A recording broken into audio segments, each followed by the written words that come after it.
En una fría mañana de Gloucester, la cámara se detiene ante el número 25 de Crowell Street, una fachada aparentemente mundana que albergaría el horror más inimaginable de la historia británica. Durante 20 años, Fred y Rose West convirtieron este hogar en un escenario de torturas y asesinatos incentivados por el apetito de sexo y muerte. Él marcado por los abusos de su madre y ella por las violaciones de su padre, cuyo trato consideraba el amor genuino. En 1969 se conocen en una estación de autobuses. Fred, de 28 años, le echa el ojo a Rose, de 15 años, sin importarle el estar casado por más de 9 años con otra mujer, encendiendo una atracción oscura. Dos supervivientes de infancias rotas que reconocieron en el otro la misma sed de control y violencia. Al casarse con Fred West, ambos transformaron su hogar en un lugar donde el miedo se imponía como norma.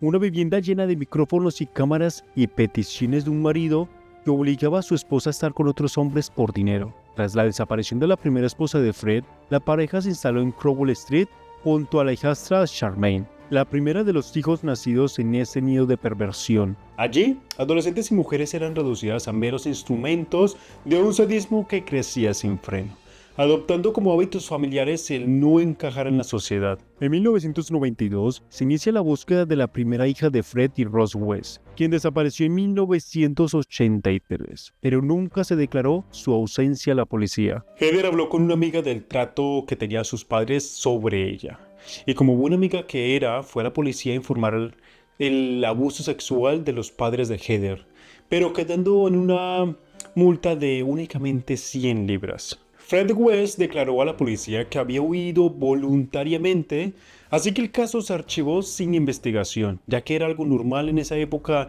que mujeres o chicos jóvenes huyeran de los hogares para poder irse a otras ciudades o emprender un nuevo viaje en sus vidas. En febrero de 1994, la pista de la desaparición de Heather lleva a la policía al patio trasero, después de oír a los niños hablando de una broma. Si desafían a sus padres, terminarían como Heather, 2 en vertical y 3 en horizontal, llevando a la policía a 5 días de excavaciones que revelaron 3 fosas a 1,5 metros de profundidad, con los restos de al menos 12 víctimas. La brutalidad que había permanecido oculta durante 2 décadas estalla en titulares. 25 de Crowell Street deja de ser un domicilio para convertirse en sinónimo de monstruosidad, aparecía en la prensa. Pero no nos adelantemos a los acontecimientos. Cuando la policía buscaba únicamente un cuerpo, el de la hija West, Fred pidió ser trasladado a la comisaría para declarar. Allí aseguró que los restos de Heather yacían bajo el jardín, aunque los agentes cavaban en el lugar equivocado. De regreso, guió a los investigadores hasta la losa exacta. A la mañana siguiente, un fémur humano confirmó el hallazgo. Era Heather, bajo las baldosas del patio, como si aquel suelo cuadriculado fuera un macabro crucigrama. Poco después, el patio rendía más secretos. Aparecieron 3 fémures, lo que no cuadraba, porque la policía buscaba a una sola persona, pero ese hallazgo reveló que Fred ocultaba bajo tierra más víctimas. Uno pertenecía a Shirley Robinson, amante de Fred, desaparecida en 1978 y embarazada de él, confesando porque se asustó al ser preguntado por el suceso. Fred confesó entonces ser el único responsable, eximiendo a Rose de conocimiento directo de estos crímenes. Y de esta manera el tranquilo vecindario de Crowell Street vio caer el velo que cubría décadas de horror. El relato de sus víctimas yacía por fin al descubierto, una historia que haría temblar no solo a Gloucester, sino a toda Inglaterra. Desde el aire denso de la mañana en Crowell Street, un equipo forense se agitaba alrededor de la vivienda número 25. Periodistas y vecinos le observaban tras la cinta policial, inmersos en una investigación que nadie había imaginado tras la sonrisa amistosa de Fred West, quien quitaba importancia a las cosas buscando caer bien, pero su bipolaridad era desagradable.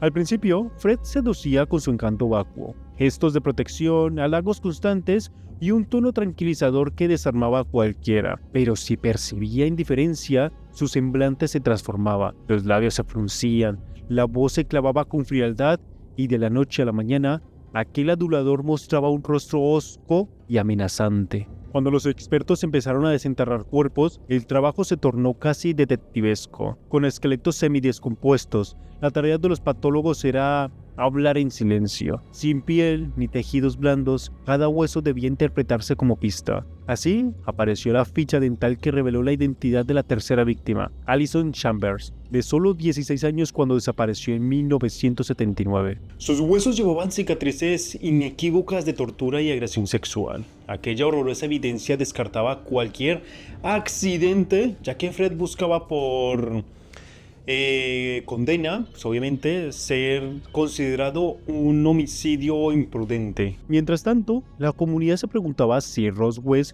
cuya presencia femenina atraía a las jóvenes, desconocía el horror que se tramaba puertas adentro. La casa era diminuta y el sótano algo estrecho. Resultaba prácticamente imposible ocultar a alguien sin que los otros lo notaran. La investigación se encontró con miles de expedientes de mujeres desaparecidas. Sin embargo, dos nombres resonaron con fuerza: Lucy Partington, vista por última vez en una parada de autobuses en Gloucester, y Linda Goff, cuya familia nunca dejó de buscarla. El modus operandi de la pareja quedaba claro: recogían a chicas vulnerables, huérfanas o haciendo autostop.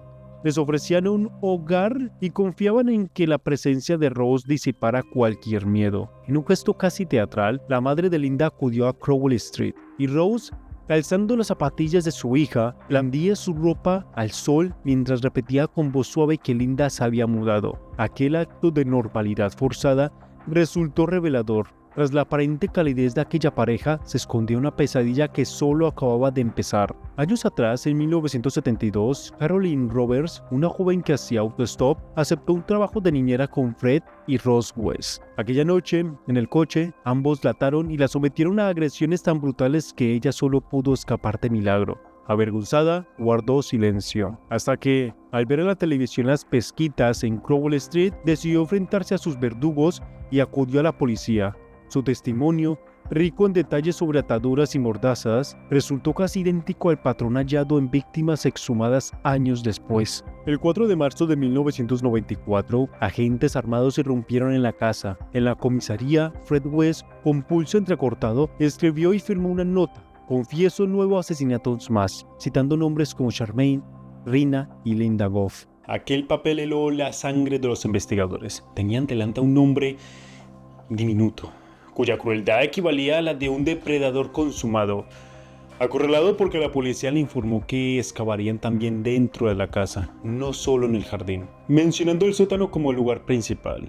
Los abogados de Fred le preguntaron constantemente si había algún cuerpo más, y luego de dar tantos alargues terminó declarando nerviosamente: no solo hay una más. Hay muchísimas. De vuelta al sótano, West señaló varias zonas donde reposaban cuerpos ocultos bajo tablas y escombros.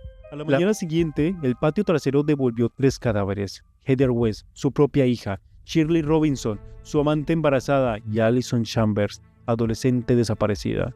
Bajo la vivienda aparecieron luego los restos de 2 mujeres, a quienes habían amputado dedos para frustrar cualquier identificación por huellas. Gracias a la combinación de registro de personas desaparecidas y modernas técnicas forenses, cada cuerpo recuperó finalmente un nombre: Therese Siegenthaler, quien nunca había ido a Gloucester, sino que fue recogida en un autostop y nunca más volvió a ver la luz del sol; y Shirley Howard, una niña de apenas 15 años. Cuando concluyeron las excavaciones, los agentes llevaron a Fred a un campo cercano en Marshmarket. Allí yace mi primera víctima, afirmó Rina Costello, con quien estuvo casado 9 años. Entre confesiones manuscritas, restos sepultados y el valor de una superviviente que rompió su silencio, se tejió la crónica de Fred y Rose West.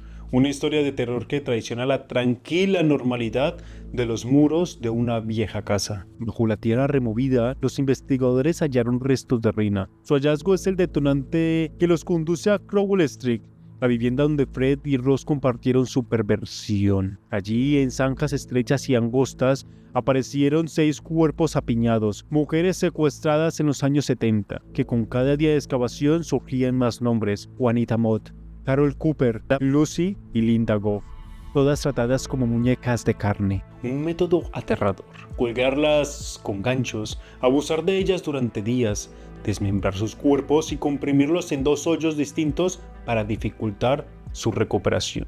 Donde cada asesinato creaba un vínculo más fuerte en la pareja, aislándose del resto del mundo. algo así denominado como una locura compartida. Fred sugiere la existencia de una víctima más, Anne McFall, amiga de Rina y embarazada cuando desapareció en 1967. El terreno había sido nivelado con tierra nueva. Sin maquinaria, los peritos cavan a pala y cribas cada puñado de tierra. Construyen un hoyo del tamaño de una piscina olímpica y al borde de rendirse, hallan sus huesos. En medio de esas excavaciones, Rose West es detenida y acusada de complicidad. Ella lo niega todo. Las pruebas en su contra resultan circunstanciales y contradictorias por la versión de Fred, que la exculpaba de los asesinatos. Pero algo no cuadraba. La última revelación surge en Gloucester. En la primera casa de la pareja, bajo el suelo de la cocina, descubren a Charmaine West, la hijastra de Fred. Desaparecía desde los 8 años en 1971 y eso sí, nadie imaginó que durante más de una década aquellos muros guardaron un crimen tan espantoso. Charmaine era una niña brillante y algo rebelde, y pronto llamó la atención de su madrastra. Según los investigadores, Rose veía en ella un rival. Charmaine le robaba el afecto y el control del hogar, algo que no podría permitir. Cuando la pequeña desapareció, la policía comparó su caso con los otros crímenes atribuidos a Fred West.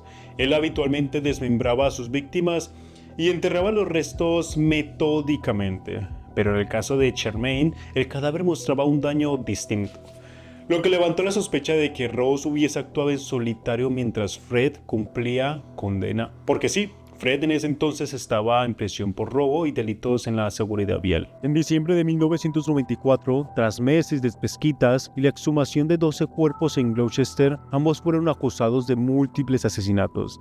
Sin embargo, el verdadero vuelco llegaría el 1 de enero de 1995. Fred West apareció ahorcado en su celda, tras haber tejido en secreto una soga con los hilos de su manta y camisetas. Su suicidio sumió a la acusación en el caos y sembró dudas sobre la viabilidad del caso contra Rose. Pero el equipo forense no se rindió. Un hallazgo sorprendente cambió el rumbo de la investigación. Un conjunto de negativos profesionales de los dientes de leche de Charmaine. El profesor David Whittaker, odontólogo forense, utilizó la superposición facial para comparar aquellos negativos con las huellas halladas en la escena. El resultado fue incontrovertible. Solo Rose podía haber estado allí. En octubre de 1995, las cámaras y los reporteros de todo el mundo se apiñaron en el Tribunal Superior de Winchester para cubrir un juicio sin precedentes, el de Rose Mary West, acusada de 10 asesinatos, entre ellos el de la pequeña Charmaine y 9 jóvenes halladas en Cromwell Street. En la sala, Rose West compareció impasible, con gafas gruesas y un abrigo descuidado, subió al estrado para proclamar su inocencia y culpar a Fred de todo. Las imágenes y el testimonio del profesor Whittaker fueron irrefutables. La niña había sido asesinada cuando él no podía estar allí. Tras horas de deliberación, el jurado emitió un veredicto unánime, culpable de los 10 cargos. Rose no mostró emoción al escuchar la cadena perpetua. Un silencio helado sustituía cualquier atisbo de remordimiento. Quedó sola ante las pruebas de su crimen, aprendiendo que no siempre lo que ocurre tras puertas cerradas permanece oculto. Un año después, la casa de Cromwell Street fue derribada y hoy yace un paseo peatonal donde antaño se alzaba la morada del horror. Sin embargo, las cicatrices permanecen. Muchas voces creen que Fred y Rose pudieron cometer aún más crímenes enterrados en algún punto de Gloucester. Este caso, considerado único por su crueldad y complejidad, sigue estremeciendo a historiadores y criminólogos. Porque más allá de los veredictos y las demoliciones, el verdadero terror reside en los secretos que aún duermen bajo tierra y en la memoria colectiva que se niega a olvidar. El relato se cierra examinando el fenómeno de la pareja. Fred, maestro de la crueldad. Rose, aprendiz convertida en cómplice perfecta. Y combinados, dan como resultado una relación cimienta en el poder, el miedo y el placer sádico sin rastro de amor. Y de esta manera se gestó uno de los capítulos más oscuros de la criminología. 2 depredadores unidos por el deseo de infligir sufrimiento, cuyo legado de dolor solo pudo ser desenterrado cuando la tierra devolvió los cuerpos. Y aunque la historia halló fin con su juicio, el eco de aquel horror perdura en cada ladrillo del número 25 de Cromwell Street.